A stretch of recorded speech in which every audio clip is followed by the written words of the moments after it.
कक्षा 12 के सभी छात्र छात्राएं ध्यान दें। मैं आपकी विषय अध्यापिका श्रीमती मंजू गुप्ता आपको हिंदी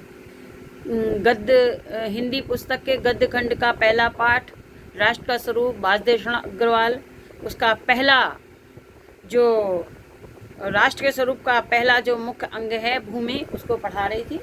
उसी के आगे का भाग मैं आपको पढ़ाने जा रही हूँ, जिसे आप ध्यान से सुने, समझें और फिर पूछे गए प्रश्नों के उत्तर अपनी कॉपी में लिखें ध्यान से। पृथ्वी और आकाश के अंतराल में जो कुछ सामग्री भरी है, पृथ्वी के चारों ओर फैले हुए गंभीर सागर में जो जलचर एवं रत्नों की राशियां हैं, उन सब के प्रति चेतना और स्वागत के नए भाव राष्ट्र में फैलने चाहिए। ये अंडरलाइन भी है, इसकी व्याख्या ध्यान से सुने। लेखक का मत है कि राष्ट्रीयता की भावना केवल भावात्मक स्तर पर नहीं होनी चाहिए, हमें उसके भौतिक ज्ञान के प्रति भी सचेत रहना चाहिए। लेखक कहते हैं पृथ्वी और आकाश के अंतराल में जो कुछ सामग्री भरी है, कि पृथ्वी और आकाश के बीच में स्थित नक्षत्र, गैस, वस्तुओं का ज्ञान, समुद्र के चारों ओर फैले हुए गंभीर सागर में जो जलचर एवं रत्नों की राशियां हैं। लेखक कहता है कि समुद्र में स्थित जलचरों, खनिजों एवं रत्नों का ज्ञान एवं पृथ्वी के सीने में छुपे हुए अपार संपदा की जानकारी पर आधारित ज्ञान भी राष्ट्रीय चेतना को सफल बनाने में या सबल बनाने में आवश्यक है। उन सब के प्रति चेतना, उन सब के प्रति जागृति और स्वागत के नए भाव राष्ट्र में फैलना चाहिए। लेखक कहता है इससे राष्ट्रीय प्रगति के लिए यह आवश्यक साधन प्राप्त होते हैं। इसी के फलस्वरूप नव युवकों में राष्ट्रीय चेतना और उन सब के प्रति जिज्ञासा विकसित होती है।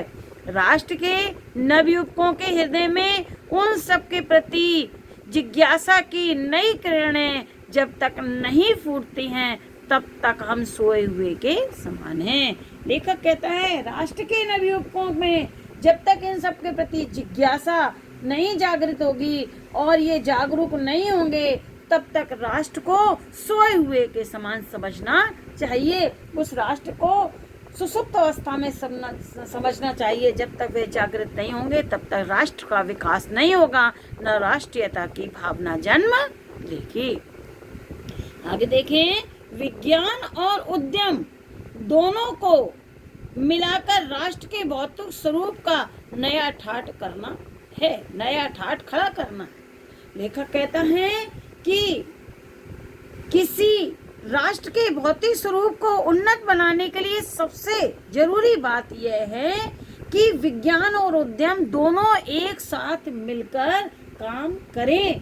विज्ञान का विकास इस रूप में हो कि उद्यम अर्थात श्रमिकों, मजदूरों के हितों पर कभी भी कुठाराघात न हो और यह कार्य प्रसन्नता, उत्साह और अथक परिश्रम के द्वारा नित्य आगे बढ़ाना चाहिए। लेखक कहता है और इस कार्य को बोझिल रूप से नहीं, बल्कि मजदूरों में कार्य कुशलता की गुणात्मक वृद्धि करें।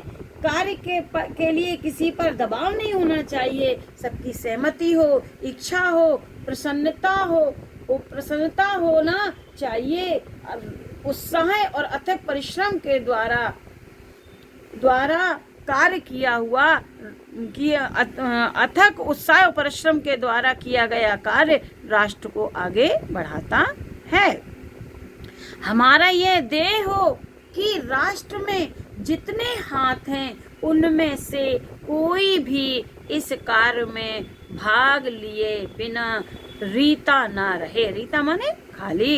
लेखक कहता है कि हमारा उद्देश्य ये होना चाहिए कि राष्ट्र में जितने भी लोग हैं, जितने भी राष्ट्र के नागरिक हैं, उनमें से कोई भी ऐसा नागरिक न हो जो राष्ट्र के विकास में योगदान न दे। हमें राष्ट्र की नीतियों के निर्धारण और क्रियान्वयन के लिए सभी लोगों के लिए रोजगार सुनिश्चित करना होगा। यदि एक भी हाथ बिना काम अर्थात बिना रोजगार के रह गया तो राष्ट्र के समग्र उद्देश्य कभी भी पूर्ण नहीं हो पाएंगे।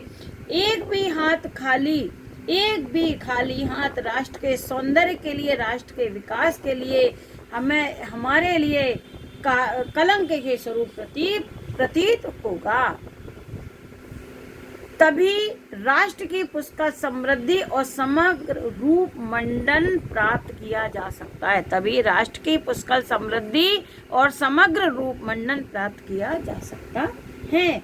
लेखक कहता है कि उसके रूप सौंदर्य को चरम सीमा तक पहुंचाने के लिए विज्ञान का विकास इस प्रकार करना चाहिए कि हर एक हाथ को रोजगार मिले, तभी एक सुंदर राष्ट्र का निर्माण होगा। और जब सुंदर राष्ट्र का निर्माण होगा, सबके पास रोजगार होगा, तो अपने राष्ट्र के प्रति लगाव उत्पन्न होगा और राष्ट्रीयता की भावना जन्म लेगी। बच्चों, आज यहीं तक पढ़ा रही हूँ। कुछ प्रश्न हैं जो मैं आपसे पूछ रही हूँ, जिसको आपको करना है वो इस प्रकार है। देखिए, राष्ट्र का स्वरूप डॉक्टर वासुदेव शरण अग्रवाल। गद्यांश के पाठ और लेखक का नाम लिखिए। पहला प्रश्न ऊपर लिखा हुआ है। दूसरा प्रश्न है रेखांकित अंश की व्याख्या कीजिए। तीसरा प्रश्न है राष्ट्रीयता की भावना के लिए किसके प्रति चेतना जागृत होनी चाहिए। लेखक कहता है कि राष्ट्रीयता के प्रति किसके प्रति चेतना जागृत होना चाहिए कि हमारा राष्ट्र का विकास पूरी तरह से हो सके, कोई भी हाथ उसमें खाली न रहे। प्रत्येक राष्ट्र के लिए आवश्यक है कि भावात्मक रूप से नहीं वरन राष्ट्रीयता की भावना के भौतिक ज्ञान के प्रति भी जागरूक रहे। राष्ट्र के निवासियों को कब तक सुप्त समझना चाहिए। उत्तर है कि राष्ट्र के निवासियों को तब तक सुप्त समझना चाहिए जब तक राष्ट्र के युवक जागरूक और जिज्ञासु नहीं होते हैं, तब तक राष्ट्र के निवासियों को सुप्त समझना चाहिए। अगला प्रश्न है हमारा मुख्य उद्देश्य क्या होना चाहिए। क्या है हमारा मुख्य उद्देश्य क्या होना चाहिए। उत्तर है हमारा मुख्य उद्देश्य यह होना चाहिए कि देश का कोई भी हाथ बिना काम के अथवा बिना रोजगार के न रहे। अगर सभी को रोजगार प्राप्त होगा तो राष्ट्र की समृद्धि होगी। अंतिम प्रश्न है अपनी मातृभूमि की समग्र और सर्वोत्तम समृद्धि और इसके रूप सौंदर्य को चरम सीमा तक पहुंचाने के लिए क्या आवश्यक है। उत्तर लिखेंगे कि अपनी मातृभूमि को समग्र और सर्वोत्तम समृद्धि और इसके रूप सौंदर्य को चरम सीमा तक पहुंचाने के लिए यह आवश्यक है कि विज्ञान का विकास इस प्रकार किया जाए कि देश के हर व्यक्ति को रोजगार प्राप्त हो सके। बच्चों, ये प्रश्न है जो आपको अपनी कॉपी में करना है। आगे का कल पढ़ाएंगे और आपको जो भी पढ़ाया गया है उसको आप पूरी तरह से तैयार करें और अपनी कॉपी में लिखें। ये आपका गृह कार्य भी होगा।